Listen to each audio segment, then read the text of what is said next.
तुमने जिंदगी में कुछ दिया तो बहुत भला कार्य है। दिया करो दो हाथ, दोनों हाथों से दो। दिया घर में चांदना, जिसके घर में दिया है उसके घर में रोशनी है। और दिया चाले साथ, और जिसने हाथ से दिया है उसका दिया हुआ रोशनी करने के लिए उससे पहले ही अगले लोक में जाके खड़ा हो जाता है और उसका दीपक बन के उसको रास्ता दिखाया करता है। इसलिए देना जरूर। अपने हाथ से जो भी कुछ भला कर सकें। तो इन्होंने कहा कि वित्त धन की शोभा इसी में है, उसका सदुपयोग हो। वैसे तो कहते हैं पैसा कमाओगे तो चिंता तो लेकर आएगा। पहली चिंता तो यही, कमाने की चिंता, फिर बचाने की चिंता। बच गया तो संभालने की चिंता, कोई ले ना जाए।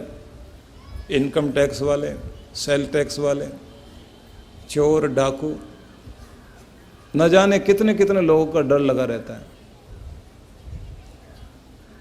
और फिर सबसे बड़ी चिंता कि आगे जो वारिस है वो सही हो।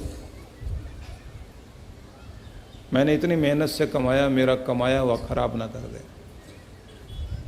लेकिन मेरा निवेदन सिर्फ इतना है कि कमाइए, उसका उपयोग भी कीजिए अपने लिए, अपने परिवार के लिए, लेकिन उसमें समाज, देश, राष्ट्र और ईश्वर और मानवता, इसको भी शामिल कीजिए।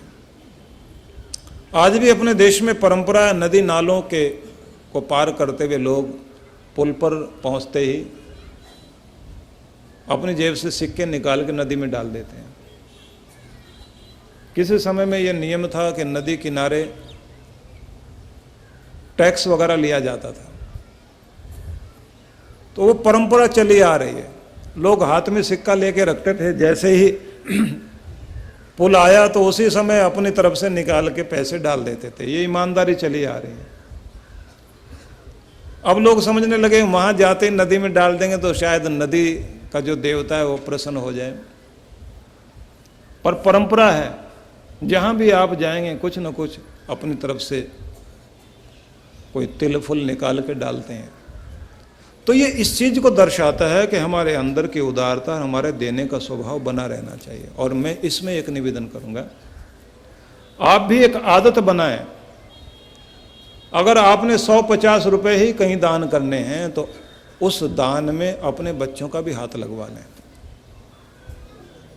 उसके भले 4 भाग कर लो। देने 100 ही हैं, ज़्यादा की आपकी हिम्मत नहीं और सामर्थ्य नहीं, तो 100 के 4 हिस्से कर लो, 25-25। अपने हाथ से, पत्नी के हाथ से, बेटी के हाथ से, बेटे के हाथ से, सबका हाथ लगवाओ। और अगर उनको देने की आदत पड़ गई तो परमात्मा इतनी मेहरबानी और कृपा तो उनके ऊपर करेगा ही। जिसको बचपन से ही देने के लिए हाथ उठ रहा है उसका हाथ जिंदगी में कभी खाली नहीं रहेगा, वो दाता ही बनकर जिएगा।